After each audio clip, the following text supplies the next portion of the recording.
Hello everyone, welcome back. Today in this tutorial, I am trying to explaining about the concept is multi-threading. So multi-threading is nothing but executing more than one thread at a time. So thread is nothing but a lightweight process. I can say small individual program. So we will get advantage like parallel processing by using multi-threading. So let me try to explain about the difference between sequential processing and parallel processing. So sequential processing is nothing but executing all tasks one by one. I mean all tasks means if you have three tasks like task 1, task 2 and task 3. So imagine in task 1 your requirement if you want to print numbers from 1 to 100. In task 2 you want to print numbers from 700 to 900. So in real time maybe the use case will be different. For understanding purpose I am taking simple one. So in task 3 you want to print numbers from 1000 to 1100. So like this. So in this case if you can apply sequential processing. So task 1 will start. So imagine all tasks are doing in main thread, so only one thread. So without multi-threading I am trying to explain. So this is the task 1. So once it is done then only I will start second task. This is called task 2. Once the second task is done, once the second task is done then I will start task 3. So this is nothing but sequential processing one by one. So I can't do all at a time. Anyway, all these three are independent, right? So this task 2 is not depending on task 1 and task 3 not depending on task 2 and task 1. All three tasks are independent to each other. In that case we can go for multi-threading. Of course if task 1 is depending on task 2, we have concepts like wait and notify. But here in this case it is not dependent, right? Task 2 is not depending on task 1 and task 3, and moreover the task 3 also not depending on 1 and 2, and 1 is not depending on 2 and 3, like that. So each one is not depending on others. So in that case we can go for multi-threading. So one by one task 1 will start. Once the job is done, task 1 is done, then it will start task 2. Imagine all these are executed in single thread, that is main. So if we can apply parallel processing for this, so we can do all three tasks at a time. Why? Because each task is independent, right? So in that case we can apply. So I will start task 1. So this task 1 is not result not depending on the remaining two. So once the I will start task 2 and again I will start task 3, task 2, then task 3, task 2 and task 3. So all at a time I am trying to do, right? So this is thread 1, thread 2, thread 3. So if you can observe here, I am doing the task in sequential fashion. Once it is done, I am waiting for doing these remaining two tasks. First one is completed, then only I will start 2. 2 is completed, then only I will start 3. So why I need to wait? Once the first task is completed, then only I need to process remaining 2, right? So if it is not depending on these task 1, why I need to wait for doing task 2 and task 3 instead of that? So if these two tasks are independent, you can do, you can execute all three at a time, task 1, task 2, task 3. Then we can maximize the CPU utilization. And moreover that if you have specific requirement, then only use multi-threading concept, more than one thread. So otherwise you may get performance issues. So if you have specific requirement, then only use multi-threading. Of course if you have, you are absolute beginner, you won't get chance to work on multi-threading. So until unless if you have proper knowledge on multi-threading and if you have some experience, then only you will get chance to work on multi-threading concept. So you can utilize the maximize CPU utilization here. Why? Because it will impact on CPU performance here. So why? Because we are using threads. So we can do all tasks at a time. One is, each task is independent to others in that case. So this is nothing but sequential processing and parallel processing. I hope you got some clarity what is sequential processing and what is parallel processing. Now let me try to explain about what is thread life cycle and how to create threads. First, let me try to explain about how to create threads. So we can create threads by using how to create thread.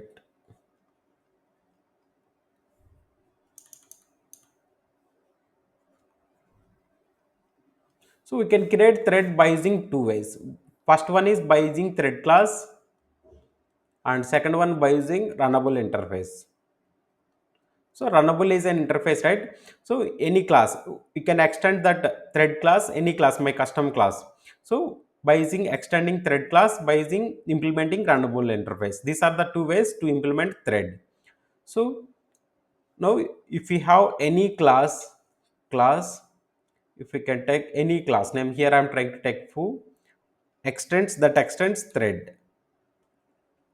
So why? Because class, the foo is the class and thread is the class. So both are classes, then we use keyword extends, right? Extends thread.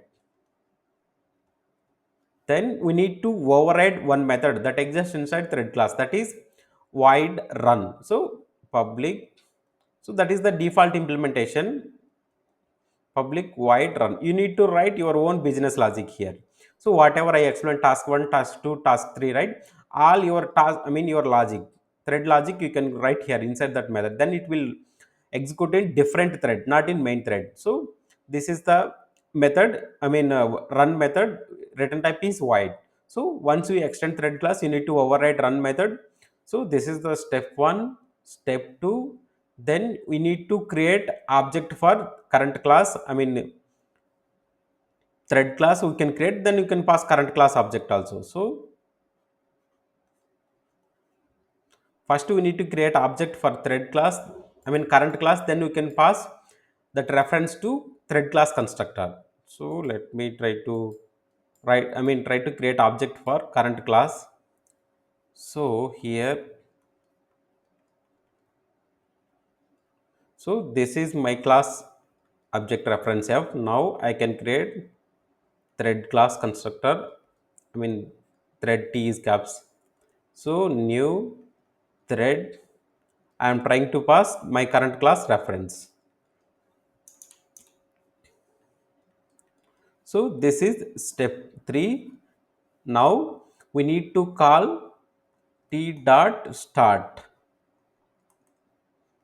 Now this is step 4. So these are the steps you need to follow for creating thread. So this is the, we have logic here, I mean normal logic. Imagine this exists inside main method. So this is inside main method. So inside main method, you are trying to create a class, I mean for current class, I mean your custom class. So first you need to create your class object, then you need to pass that reference to thread class constructor. So this is the process for creating thread. So by using I mean extending thread class. Once you apply start, then only it will create separate thread, it will start processing. All this logic will be executed in separate thread. I mean I can say child thread. All logic you write inside main method, right? This is the main method, right? So this will be executed in main thread. So when once you apply start method, then only it will create child thread. So otherwise it won't create child thread. So if you can call t dot run directly, so in that case, it won't create child. This is the mostly asked interview question and MCQ also. So in written test, they will ask like that. So instead of calling start method, if we can apply it run method, it will call just like some normal method. How we are calling normal method, right? Like that it will call. Instead of creating, it won't create child thread. If you can apply run method, it will call just normal method. So once you call start method, then only it will call. I mean, it will create separate thread. Then it will start execution. So this thread will be executed simultaneously, this thread and this thread. So this is first approach. Second approach is nothing but by implementing runnable interface. So this is your class. Imagine class again foo implements runnable. So runnable also functional interface having only one abstract method called run. So public, we need to override that public void run. So only one abstract method, that is run. So here again you need to write your multi-threading logic.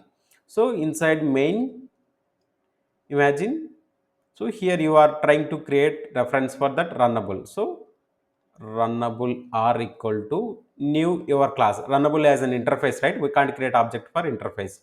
So I am trying to create object for my current class. Now first we need to create object, object for thread class.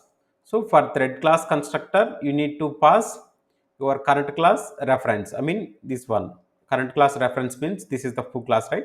Anyway, I am trying to take reference as runnable. So thread r you need to pass. This is the important point you need to remember. So here you are trying to call new thread. So here you need to pass this reference R. Then only you can call t dot start. So first point, second point, third point, fourth, fifth. This is the process for creating thread by using runnable interface. So once you call start method, then it will create, this is the separate thread. So you can call it as a child thread, and this is main thread. So both will be executed at a time. So like this you can create n number of threads.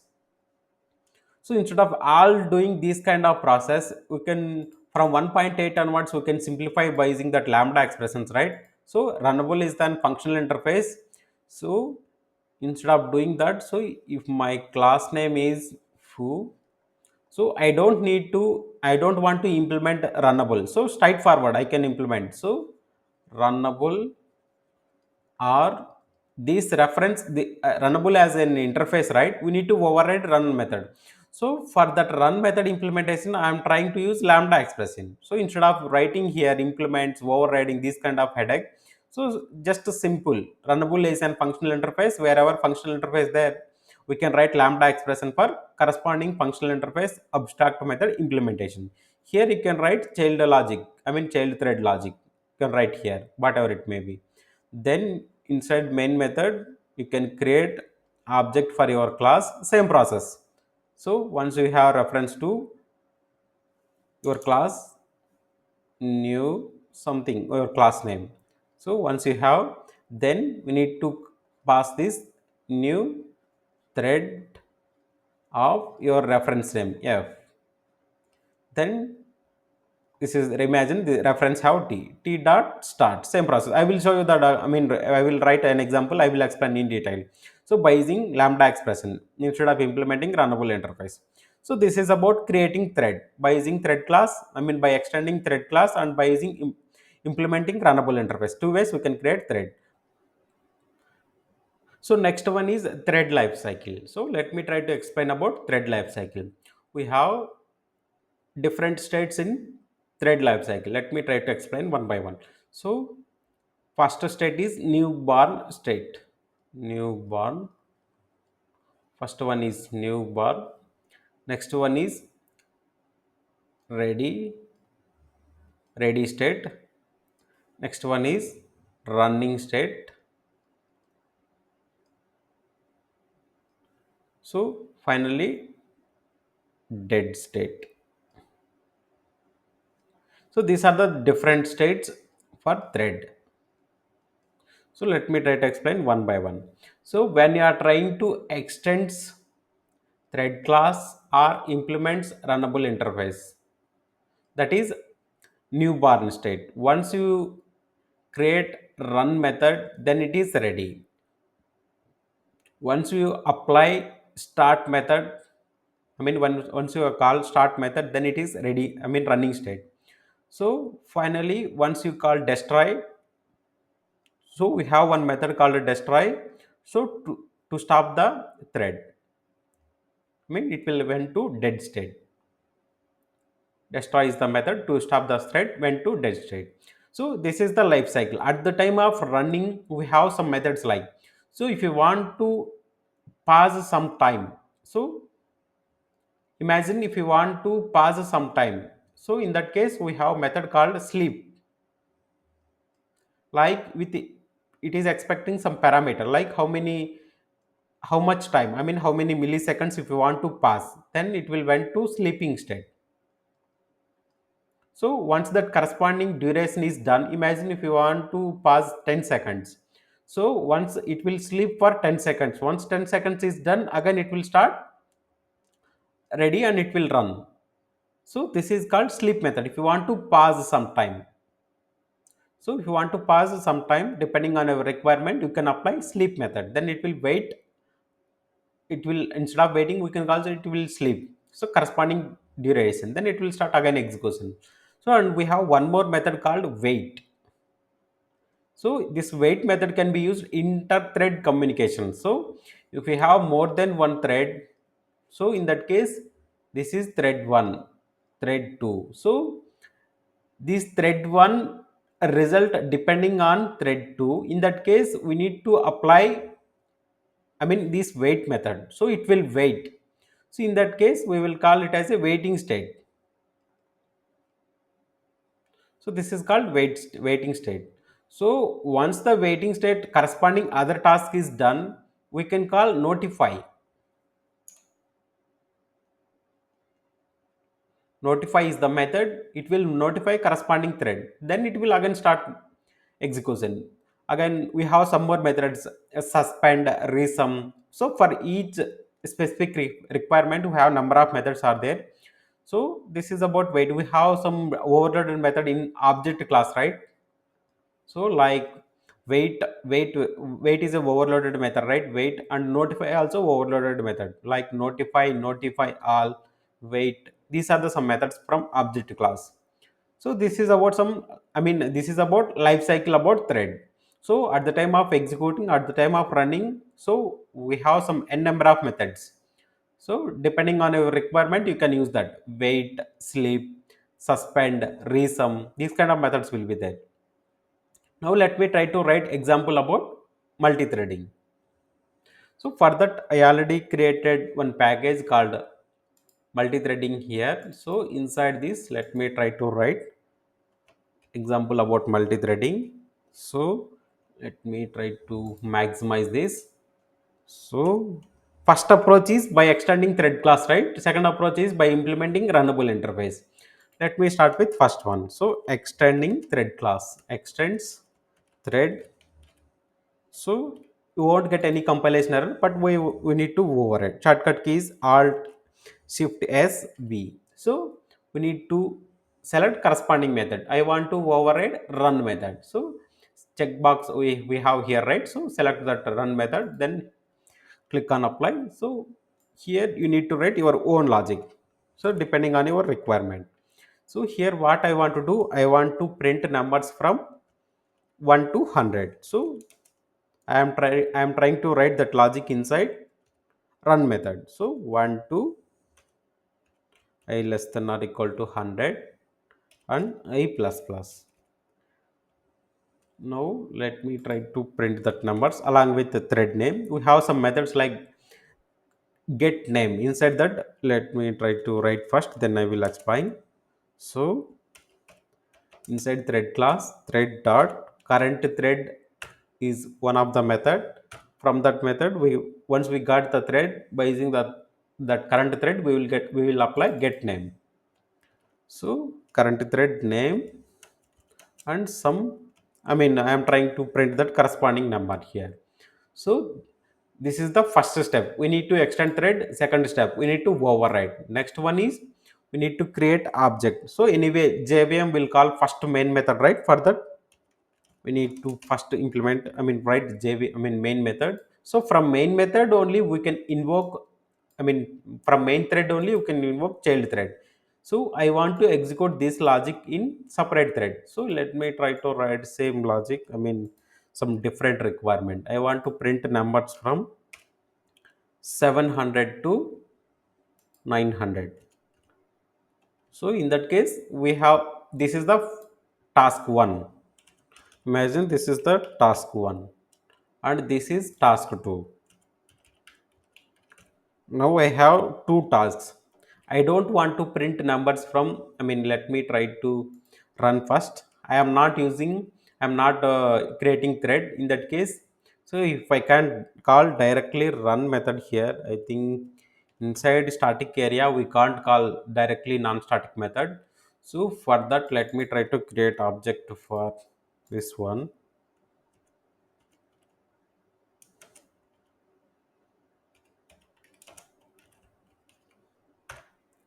So first I am trying to explain about sequential processing. Now if I can run this, so which task will get all the, I mean two tasks are executing inside main thread only. I am not creating any child thread. So first it will print from 700 to 900, then it will print from 1 to 100. Let me try to run. So if we can run n number of time also, you will get the we can predict the same result. So first it will print from 700 to 900, then it will start 100, 1 to 100. So this is the expected behavior only. Why? Because this is sequential processing. First this task is completed, then only this task will start. So I don't want that. So two tasks are I want to execute simultaneously. Why? Because this task result is not depending on this task result. So in that case what we need to do, so first we need to create object for current class. Let me try to copy this.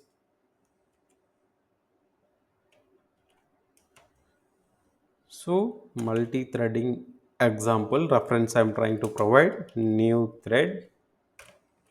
So once we create the object is ready, then we need to pass this reference to thread class constructor. So thread t new thread.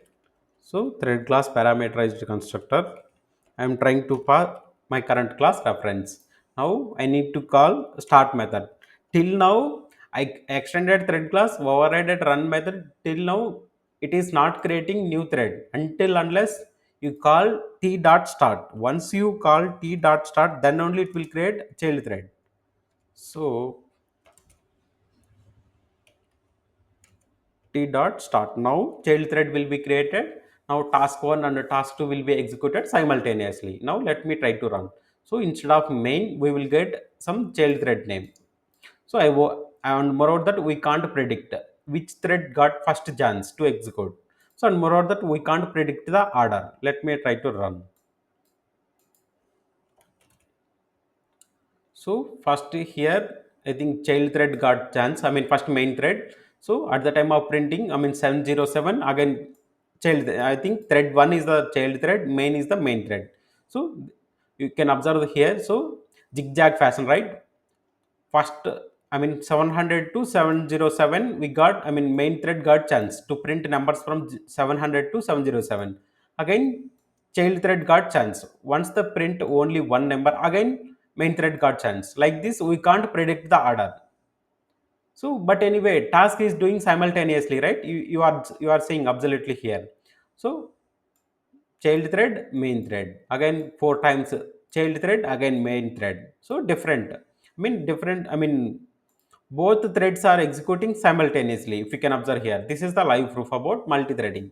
So instead of sequential processing, if you have parallel processing requirement, if you unmorrow that each task is independent to another task, in that case go for multi-threading.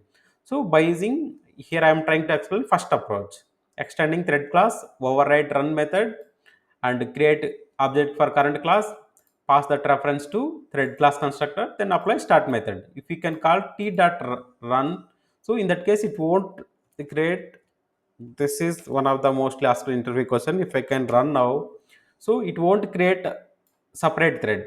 So if you can observe that, so all is executing in main thread only. So first 1 to 100 and 700 to 900. So both tasks are executing in main thread. And moreover that this is called sequential processing. So you are calling first run method, right? First run method is completed, then only this main thread, main task, task 2 is completed. So this is about sequential processing. And moreover that this is the important tricky question. So if we call instead of start method run method, it will treat like normal method. It won't create any child thread.